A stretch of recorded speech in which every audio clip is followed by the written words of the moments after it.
Saya Elni Ceplas Rawas dari Pelajar Unimas. Saya ingin menyampaikan satu kelas pengarah cerita.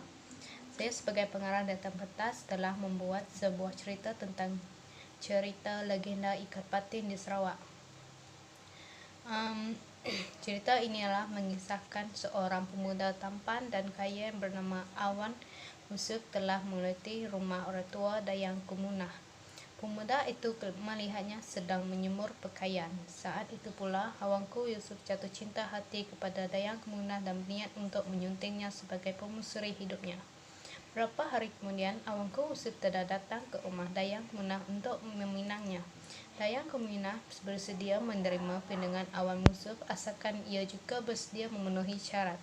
Syaratnya lah Dayang Kemunah harus dipenuhi oleh Awang Yusuf adalah untuk tidak meminta Dayang Kemunah ketawa walaupun sekalipun.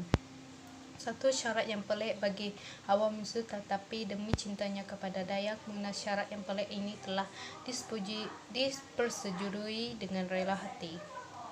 Setelah kata sepakat itu telah disetujui oleh kedua-dua pihak, akhirnya seminggu kemudian mereka pun telah disatukan di dalam satu pesta perkahwinan yang berlangsung dengan gilang gemilang.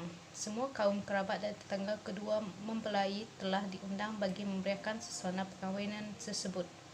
Namun kebahagiaan mereka tidak langsung lama.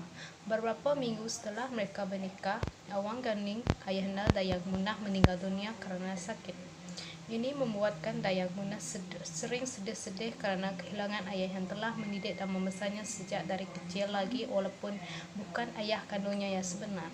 Hingga berbulan-bulan lamanya hati Dayang Kemunah diselimuti perasaan sedih. Untungnya kesedihan itu segera terubat dengan kelahiran anak-anak yang berjumlah 5 orang. Awang Yusuf merasa kebahagiaan mereka kurang lengkap karena semenjak mereka berkahwin tidak pernah dia melihat Dayang Kemunah ketawa. Pada suatu petang, Dayang Kemunah berkumpul bersama keluarganya di serambi rumah mereka. Saat itu si bungsu mulai dapat berjalan dengan berteteh-teteh. Semua anggota keluarga tertawa bahagia melihatnya, kecuali Dayang Kemunah. Kerana keinginan yang amat sangat, Awang Yusuf meminta isterinya untuk ikut tertawa, namun Dayang Kemunah menolaknya, tetapi semuanya terus mendesak. Akhirnya ia pun menuruti keinginan suaminya. Di saat dia tertawa, disitulah dia tampak insang ikan di mulutnya, dan menyadari hal itu, Dayang kemudian segera berlari ke arah sungai. Awangku Yusuf berserta anak-anaknya heran dan mengikuti dari belakang. Sesampai di tepi sungai, perlahan-lahan tubuh Dayang Kemunah menjelma menjadi ikan dan segera melompat ke dalam air. Pada masa itu, Awang Yusuf pun baru menyadari kelinsahnya kerana dia sudah memikiri syarat suatu mereka hendak melangsungkan perkahwinan dulu. Di kala itu, tiada apa yang dapat dia lakukan kerana segalanya sudah pasrah.